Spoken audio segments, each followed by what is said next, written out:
Hello students, आपका स्वागत है क्रैश बायोलॉजी पर। आज की वीडियो में हम देखेंगे fertilisation in मार्केंसिया।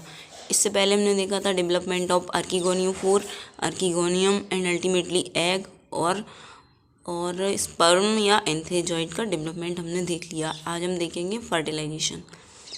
मार्केंसिया is dioecious. Fertilisation takes place when male and female thalli grow near each other. Marchantia dioecious है, ये तो हमें पहले से पता है। मतलब मेल थैलस और फीमेल थैलस डिफरेंट प्लांट्स पे हैं। फर्टिलाइजेशन तब होता है जब मेल और थैलाई और फीमेल थैलाई एक दूसरे के पास ग्रो करते हैं। Water is essential for fertilisation. Water fertilisation के लिए ज़रूरी है। The neck of archegonium is directed upwards on the dorsal surface of disc of archegonium 4। तो जो आर्किगोनियम का हमने स्ट्रक्चर देखा था, उसमें जो नेक पार्ट था वो डोर्सल सरफेस से ऊपर की तरफ डायरेक्ट होता है, ऊपर की तरफ निकला हुआ होता है। In the mature archegonium the venter canal cell and neck canal cells disintegrate and form a mucilaginous mass. जो मैच्योर आर्किगोनियम होता है उसमें वेंटर कनाल सेल और नेक कनाल सेल एक दूसरे से अलग हो जाते हैं और एक म्यूसिलेजिनस मास बनाते हैं। It absorbs water, swells up and comes out of the archegonial mouth by pushing the cover shells apart। और फिर ये जो म्यूसिलेजिनस मास होता है वो वाटर को एब्जॉर्ब करेगा, वाटर अपने अंदर लेगा और स्वेल अप मतलब फूल जाएगा और आर्किगोनिया के माउथ से बाहर आएगा और कवर सेल्स को अलग कर देगा। This mucilaginous mass consist of chemical substances. इस म्यूसिलेजिनस मास में क्या क्या होता है? केमिकल सब्सटेंसेज प्रेजेंट होते हैं। The antherozoids are splashed by rain drops. Antherozoids होते हैं वो रेन ड्रॉप्स की वजह से स्प्लैश किए जाते हैं, एक जगह से दूसरी तरफ ले जाए जाते हैं। They may fall on the near by female receptacle और swim the whole way by female receptacle. ये फीमेल रिसेप्टिकल के पास गिर सकते हैं या फीमेल रिसेप्टिकल के आसपास स्विम कर सकते हैं। It is possible if both the male and female receptacle are surrounded by water. ये तभी पॉसिबल है जब वो दोनों मेल और फीमेल रिसेप्टिकल होते हैं और वो वाटर से घिरे हुए होने चाहिए, पानी से घिरे हुए हों। Many antherozoids enter the archegonial neck by chemotactic response and reach up to the egg. बहुत सारे एंथेरिजॉइड्स आर्किगोनियल नेक में एंटर करते हैं कीमोटैक्टिक रिस्पॉन्स से, मतलब किसी केमिकल के रिस्पॉन्स में उसकी तरफ जाना और फिर एग तक पहुंच जाते हैं। This mechanism of fertilisation is called splash cup method और मैकेनिज्म। इसे ये जो फर्टिलाइजेशन का मेथड है इसे हम बोलते हैं स्प्लैश कप मैकेनिज्म या splash cup method. One of the antherozoids penetrates the egg and fertilisation in turn. अब जो इतने सारे एंथेरिजॉइड्स होंगे उनमें से एक एग में पेनिट्रेट करेगा और फर्टिलाइजेशन हो जाएगा, मतलब फ्यूजन हो जाएगा एग और एंथेरिजॉइड्स का। The fusion of both male and female nuclei results in the formation of diploid zygote और oospore। अब इस फ्यूजन के रिजल्ट में क्या बनेगा? जाइगोट बनेगा या इसे हम oospore भी बोलेंगे। एक डिप्लॉयड oospore या जाइगोट बनेगा। Fertilisation ends the gametophytic phase. अब जो गैमेटोफिटिक फेज है वो अब ख़त्म हो जाएगा। अब इसके आगे क्या चलेगा? स्पोरोफिटिक फेज चलेगा। तो गैमेटोफिटिक फेज किसके साथ ख़त्म हो गया? फर्टिलाइजेशन के साथ। अब हम देखेंगे स्पोरोफिटिक फेज। स्पोरोफिटिक फेज जब स्टार्ट होता है तो कौन कौन से चेंजेस आते हैं थैलस में, ये हम देखेंगे। पोस्ट फर्टिलाइजेशन चेंजेस, फर्टिलाइजेशन के बाद के चेंजेस, क्योंकि फर्टिलाइजेशन तक तो हम पढ़ चुके, अब स्पोरोफिटिक फेज आ गया। अब हम देखेंगे क्या क्या चेंजेस हुए। After fertilisation the following changes occur simultaneously. Fertilisation हो जाता है उसके बाद ये चेंजेस जो नीचे लिखे हैं ये इकट्ठे एक साथ होते हैं। साइमल्टेनियस का मतलब एक साथ। Stock of archegonium 4 enlarges. जो आर्किगोनियम 4 का स्टॉक होगा वो एनलार्ज कर जाएगा, बड़ा हो जाएगा। Remarkable overgrowth takes place in the central part of the disc. Overgrowth हो जाती है बहुत सारी डिस्क के सेंट्रल पार्ट में। As a result of this growth the marginal region of the disc bearing archegonium is pushed downward and inward.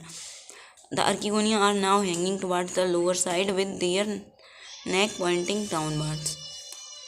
अब इस disc में ये जो ग्रोथ होगी उसकी वजह से चेंजेस आएंगे, जिससे कि अर्कीगोनिया है लटकती हुई दिखाई देंगी हमें, और उनकी नेक डाउनवर्ड लटकती हुई दिखाई देगी। ये देखिए पोजीशन ऑफ अर्कीगोनिया बिफोर फर्टिलाइजेशन, ये फर्टिलाइजेशन से पहले अर्कीगोनिया की पोजीशन है। ये अर्कीगोनियम 4 है, इनके ऊपर अर्कीगोनिया लगी हुई है ये डिस्क के ऊपर।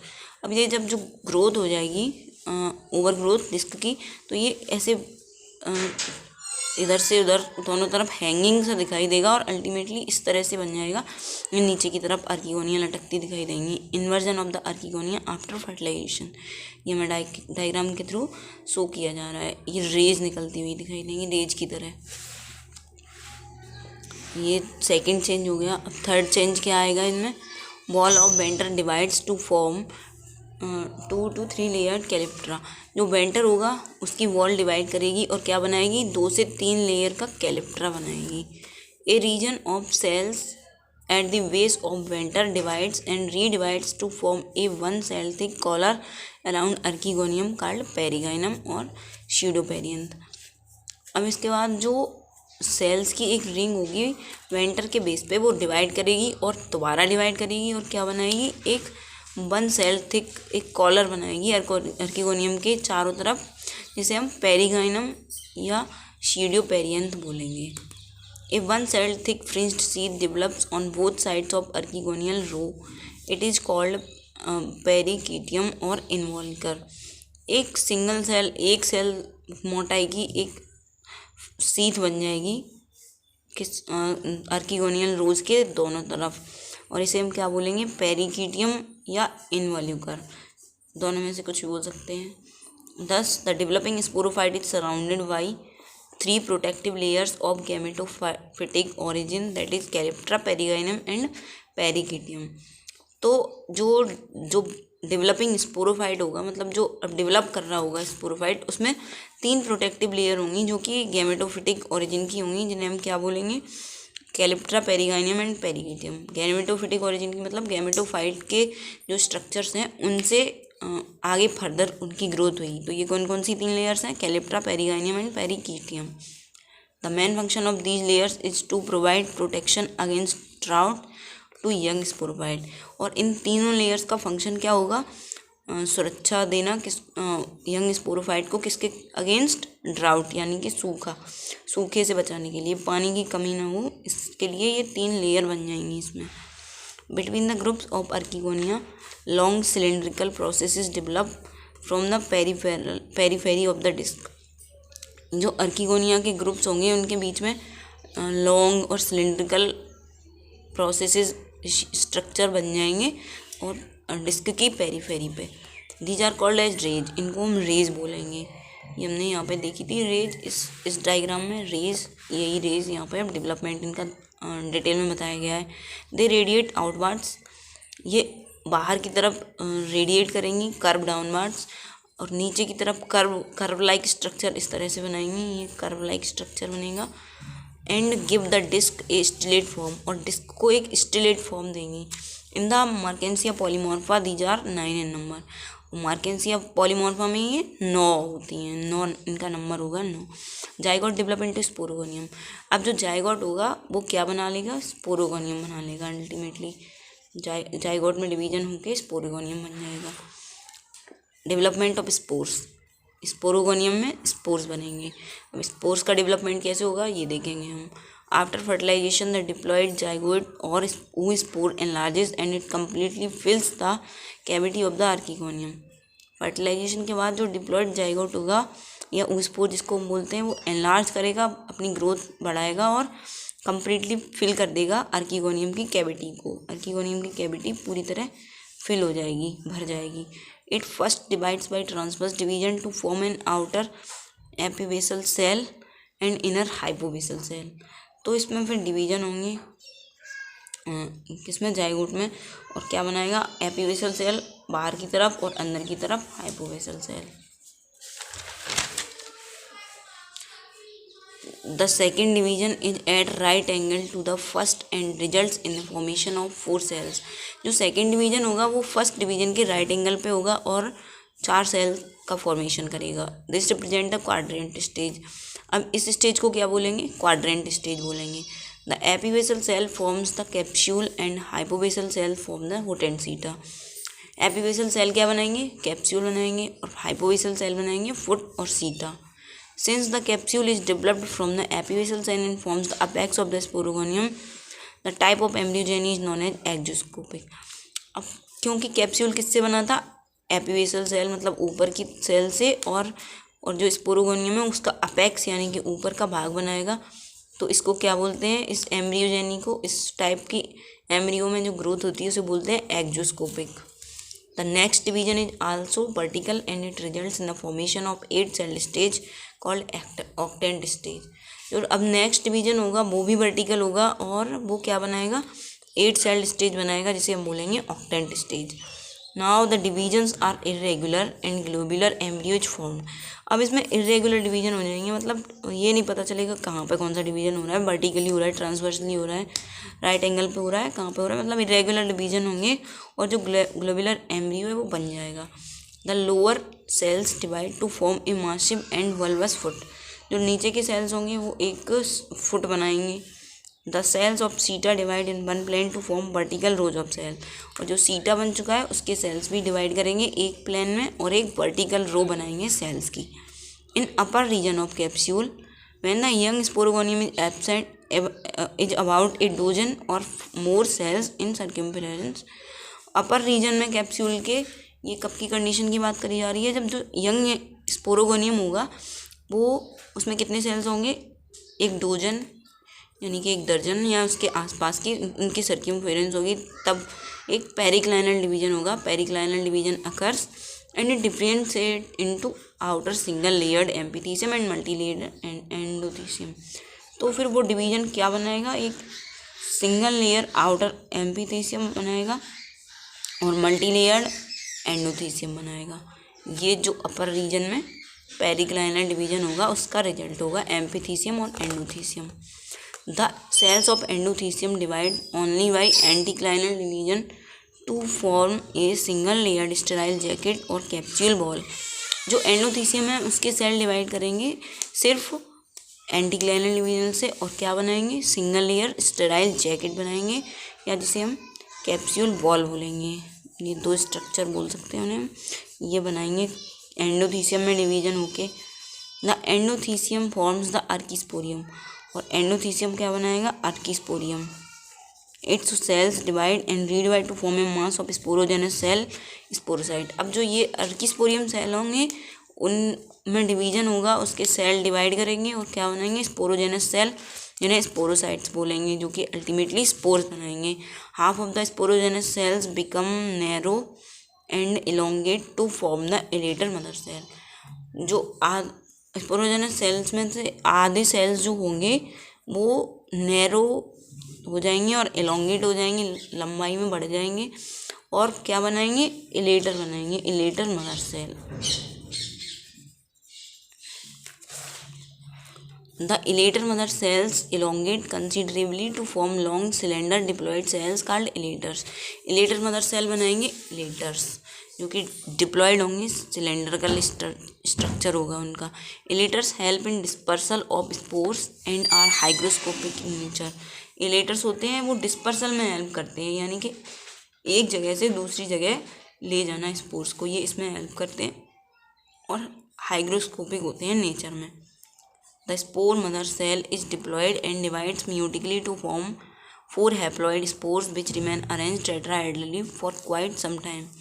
जो स्पोर होते हैं वो डिप्लॉयड होते हैं नेचर में और मियोसिस से डिवाइड करेंगे, यानी कि रिडक्शन डिवीजन से, जिससे उनका क्रोमोसोम नंबर हाफ हो जाएगा और वो हैप्लॉइड सेल बनाएंगे, 4 हैप्लॉइड स्पोर बनाएंगे जो टेट्राहेड्रली अरेंज रहेंगे, टेट्राहेड्रल स्ट्रक्चर में रहेंगे थोड़े समय के लिए।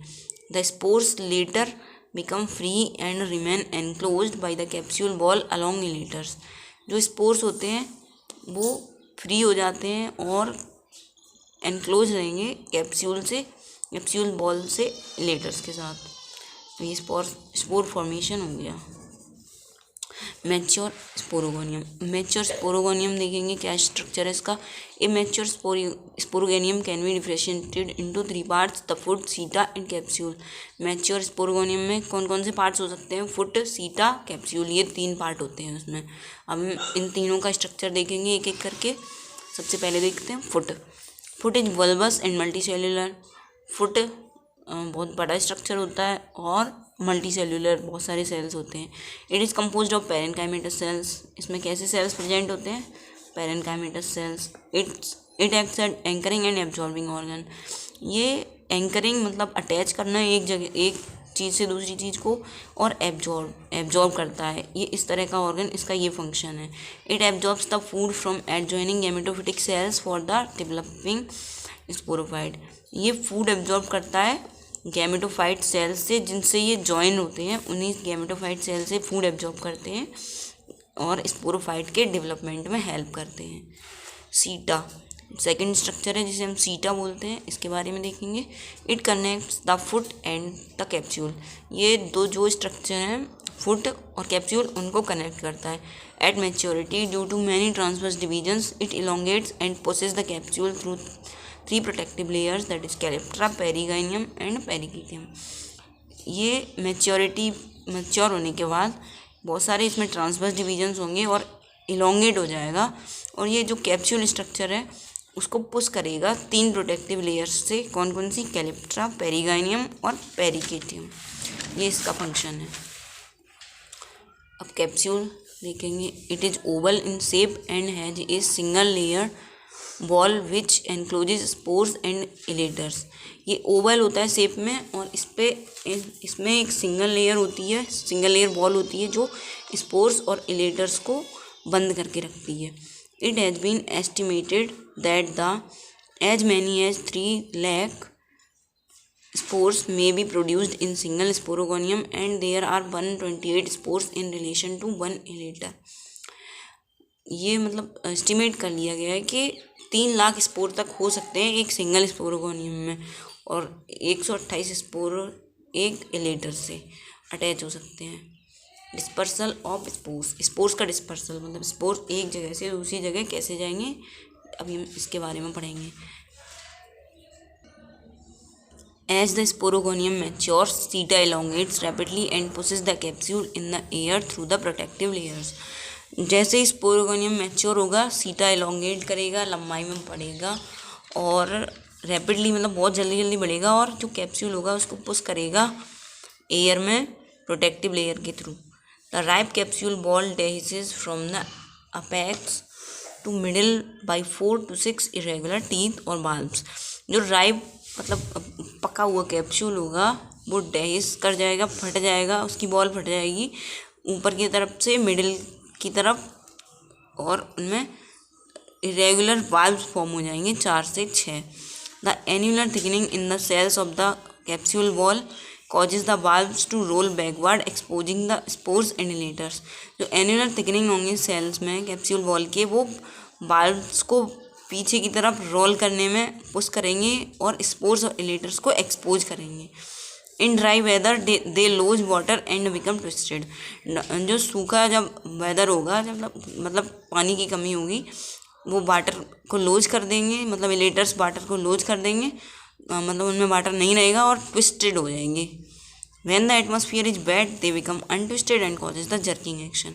और जब वाटर एनवायरनमेंट में प्रेजेंट होगा, वेट हो जाएगा, थोड़ा नमी हो जाएगी एटमॉस्फेयर में, तो वो अनट्विस्टेड हो जाएंगे, उनका ट्विस्ट हट जाएगा और जर्किंग एक्शन करेंगे, मतलब झटका सा उनमें महसूस होगा। Due to this the spores में mass loosens and spores are carried out by air currents. और इसकी वजह से जो स्पोर मास होता है वो लूज हो जाएगा और स्पोर्स हवा के द्वारा एक जगह से दूसरी जगह तक चले जाएंगे। ये डेहिसेंस है कैप्सूल का। ये रेज दिखाई दे रही है, पेरिकीटियम लेयर था, पेरिगाइनियम। ये कैप्सूल वर्स्ट हो चुका है, ये स्टॉक है। ये VLS है आर्कीगोनियम 4 का कैप्सूल के फॉर्मेशन के बाद। ये डेहिसेंस है कैप्सूल का। कैप्सूल जब फट जाता है तब इस तरह से दिखाई देता है। सीटा कैप्सूल, ये स्पोर्स निकलते हुए दिखाई दे रहे हैं हमें, ये स्पोर का स्ट्रक्चर है। अब हम देखेंगे स्ट्रक्चर ऑफ स्पोर्स, ये हमने डायग्राम में देख लिया स्पोर्स। अब हम इसका स्ट्रक्चर डिटेल में पढ़ेंगे। Spores are very small 0.012 to 0.30 mm in diameter, मतलब इतने छोटे होते हैं, इनका डायमीटर mm में होता है, वो भी पॉइंट्स में, ये बहुत छोटे होते हैं। They are haploid uninucleate globules and surrounded by only 2 wall layers. ये हैप्लॉइड होते हैं, सिंगल न्यूक्लियस होता है इनमें, ग्लोबोस शेप होता है और 2 वॉल लेयर से सराउंड होते हैं। The outer wall layer is thick smooth or reticulate and is known as exospore or exine. जो बाहर की लेयर होती है वो मोटी होती है, स्मूथ होती है और रेटिकुलेट होती है, और उसे हम क्या बोलते हैं, एक्जोस्पोर या एक्जाइन। ऐसे ही पॉलन ग्रैन में भी होता है, उसमें भी आउटर लेयर एक्जाइन होती है, स्पोर में भी आउटर लेयर एक्जाइन होती है। The inner wall layer is thin and is called endospore, और इंटाइन जो अंदर की लेयर होती है वो पतली होती है और उसे हम क्या बोलते हैं, एंडोस्पोर या intine. In Marchantia tosana and Marchantia कैनिलोवा they are tetrahedrally arranged. Marchantia tosana और मार्केंसिया कैनिलोवा में ये टेट्राहेड्रली अरेंज होते हैं। Germination of spores and development of gametophyte. अब जो स्पोर होगा वो क्या बनाएगा, गैमेटोफाइट बनाएगा। तो अब हम जर्मिनेशन देखेंगे स्पोर का और डेवलपमेंट देखेंगे। Under favourable conditions the spores germinate immediately. जब फेवरेबल कंडीशन होंगी, मतलब जो कंडीशन स्पोर जर्मिनेशन के लिए चाहिए वो होंगी, तो स्पोर्स बहुत जल्दी जर्मिनेट करते हैं। In first year the spore viability approximately 100%। Spore बनने के पहली साल तक तो जो बायबिलिटी है, मतलब स्पोर जर्मिनेशन का जो रेट है, मतलब स्पोर जर्मिनेट करेंगे या नहीं, ये जो रेट है वो 100% होता है, मतलब 100% स्पोर जर्मिनेट करेगा एक साल तक। Before germination it divides by transverse division to form 2 unequal cells. The lower cell is small in size. Germination के पहले जो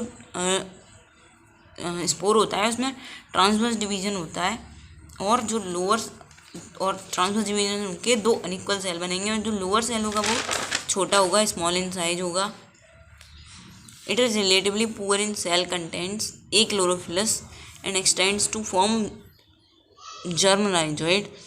ये बहुत इसमें सेल कंटेंट भी बहुत कम होता है और क्लोरोफिल नहीं होती हैं, और जर्म राइजोइड फॉर्म करता है ये ultimately. The large cell is chlorophyllous and undergoes division to form a 6 to 8 cell germ filament और प्रोटोनीमा। जो बड़ा सेल होता है, जो डिवीजन से बने थे 2 सेल, उसमें जो छोटा सेल होगा वो ए क्लोरोफिलस होगा और उसमें सेल कंटेंट कम होगा और वो जर्म राइजोइड बनाएगा। और जो लार्ज सेल मतलब बड़ा सेल होगा उसमें क्लोरोफिल होगी और वो डिवीजन में जाएगा और 6 से 8 सेल का जर्म फिलामेंट बनाएगा, या हम जिसे प्रोटोनीमा बोलते हैं, ये बनाएगा। At this stage the contents of cell migrate at the apex. और इस स्टेज पे जो सेल के कंटेंट्स हैं वो अपेक्स ऊपर की तरफ माइग्रेट करते हैं। The apex is cut off from the rest of the sporeling by a division. Apex spore से कट हो जाएगा एक डिवीजन से। It behaves as apical cell, फिर ये एपिकल सेल की तरह बिहेव करेगा। इट इज़ बेस्ड शेप विद 2 कटिंग फेसेस। ये बेज शेप का होता है और इसमें 2 कटिंग फेसेस होते हैं। The apical cell cuts off 5 to 7 cells alternately to the left and right. जो एपिकल सेल होगा वो 5 से 7 सेल में बट जाएगा अल्टरनेटली, और लेफ्ट और राइट में। These cells by repeated divisions form a plate-like structure। फिर इन सेल्स में रिपीटेड डिवीजन होगा और एक प्लेट-like स्ट्रक्चर बनाएंगे। According to O Henlons 1976, a marginal row of cells appears in the apical region in the plate। ये जो scientist थे ओ हेनलॉन, इनके अकॉर्डिंग एक मार्जिनल रो होगी सेल्स की, वो एपिकल रीजन में अपीयर होगी, मतलब दिखाई देगी इस प्लेट में। By this activity of these marginal cells the expansion of plate takes place into thallus, a characteristic of Marchantia. तो इस मार्जिनल सेल्स की इस एक्टिविटी की वजह से एक्सपेंशन हो जाता है प्लेट में, थैलस की प्लेट में एक्सपेंशन होगा, एक्सपेंड होगा, वो बढ़ेगा उसका साइज, जो कि मार्केंसिया का एक करेक्टर है। Marchantia is dioecious. 50% of spores develop into male thalli and 50% into female thalli. जो मार्केंसिया है वो डायोसियस है, मतलब फीमेल और मेल थैलाई अलग अलग होंगे, तो 50% आधे स्पोर्स होंगे वो मेल थैलस में डेवलपमेंट होगा उनका, और 50 फीमेल थैलस में। ये स्पोर जर्मिनेशन की स्टेजेस दिखाई गई हैं, पहले सिंगल सेल, फिर डबल सेल, फिर ये फर्दर सेल डिवीजन होगा और ये अल्टीमेटली स्पोरोफाइट गैमेटोफाइट में डेवलपमेंट उसका हो जाएगा। ऑल्टरनेशन ऑफ जनरेशन इन मार्केंसिया में ऑल्टरनेशन ऑफ जनरेशन क्या है, मतलब एक जनरेशन के बाद दूसरी जनरेशन आती है, ये क्या है। The life cycle of Marchantia shows regular alternation of two morphologically distinct phases. जो मार्केंसिया की लाइफ साइकिल है उसमें मॉर्फोलॉजिकली दो तरह के फेज आते हैं और इसे हम अल्टरनेशन ऑफ जनरेशन बोलते हैं। One of the generation in haploid and other is डिप्लोफेज।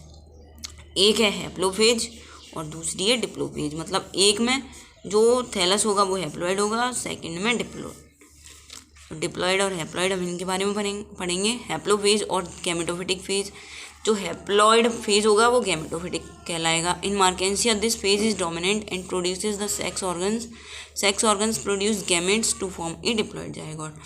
अब इस फेज में जो डोमिनेंट फेज है उसमें सेक्स ऑर्गन्स प्रोड्यूस होंगे, सेक्स ऑर्गन्स गैमेट्स बनाएंगे जो कि अल्टीमेटली सारे कैसे होंगे, हैप्लॉइड होंगे। फिर ये जाइगोट बनाएंगे, जो एग और एंथ्रोजॉइड का फ्यूजन होगा उससे वो 2n होगा, मतलब वो डिप्लॉइड होगा। फिर वो स्पोरोफाइट बनाएगा। हम देखेंगे डिप्लॉइड फेज और sporophytic phase. Zygote develops into sporophyte. अब जाइगोट स्पोरोफाइट में डेवलप होगा। In Marchantia sporophyte is represented by foot, seta and capsule. Marchantia में स्पोरोफाइट उसमें क्या क्या होते हैं स्ट्रक्चर, फुट, सीटा और capsule. The sporophyte produces the spores in the capsule. Sporophyte spores produce करता है कैप्सूल में। The spores on germination produce the gametophyte. और जब स्पोर्स का जर्मिनेशन हो जाता है तो वो गैमेटोफाइट बनाते हैं। So in Marchantia two morphologically distinct phases, haplophase and diplophase, constitute the life cycle of this cycle type which is characterized by alternation of generations, and sporogenic meiosis is known as heteromorphic and diplohaplontic। तो हमने ये देख लिया कि डिप्लोफेज हैप्लोफेज क्या है। मार्केंसिया में morphologically मतलब ऊपर से देखने में दो अलग अलग तरह के फेजेस दिखाई देते हैं, हैप्लोफेज और डिप्लोफेज। ये उसकी लाइफ साइकिल बनाते हैं जिसमें ऑल्टरनेशन ऑफ जनरेशन प्रेजेंट है। अब हम मार्केंसिया की पूरी कंप्लीट लाइफ साइकिल एक डायग्राम के वे में देख ले रहे हैं। मार्केंसिया अगर इसमें वेजिटेटिव रिप्रोडक्शन हुआ तो एडवेंटिशियस ब्रांचेस या जेमी या फ्रेगमेंटेशन होगा और मार्केंसिया बना लेंगे सिंपली। डाइविशियस प्लांट है, मतलब अलग अलग थैलस पे अलग मेल और फीमेल है। तो मेल प्लांट है, ये भी हैप्लॉइड है। इसने बनाया एंथ्रीडियो4 मेल रिसेप्टिकल और एंथ्रीडियम, अल्टीमेटली स्पर्म बना लिया हैप्लॉइड। ये यहाँ तक इतनी कहानी चली। फिर क्योंकि डायोसियस है तो फीमेल प्लांट भी प्रेजेंट है, फीमेल प्लांट भी है। उसने आर्कीगोनियम 4 बनाया, फीमेल रिसेप्टिकल बनाया, आर्कीगोनियम बनाया और अल्टीमेटली एग बना लिया। अब जो एग और स्पर्म बन गए हैं उनका फर्टिलाइजेशन होगा। तो ये एन और एन मिलके 2n बना लेंगे, यानी कि हैप्लॉइड। अब हैप्लॉइड जो एग और स्पर्म है वो डिप्लॉइड जाइगोट बनाएंगे, या जिसे हम ऊस्पोर बोलेंगे। ऊस्पोर 2n डिप्लॉइड। एम्ब्रियो बनाएगा, एम्ब्रियो भी 2n, ये भी डिप्लॉइड। स्पोरोगोनियम बनाएगा, अल्टीमेटली डिवीजन होके स्पोरोगोनियम भी 2n। और फिर स्पोर मदर सेल्स, ये भी 2n। फिर इसके बाद म्यूसिस होगा। इस स्पोर मदर सेल में म्यूसिस होगा। म्यूसिस से जो क्रोमोसोम नंबर होगा वो हाफ हो जाएगा। स्पोर टेट्राड, इसमें भी 2n होंगे। ये गलत लिखा है, इसमें n नंबर होंगे एक्चुअली। फिर स्पोर टेट्राड डिवाइड होके n बनाएगा, जो भी स्पोर टेट्राइड स्पोर्स बनाएगा जो कि n नंबर और क्रोमोसोम होगा, मतलब हैप्लॉइड होगा।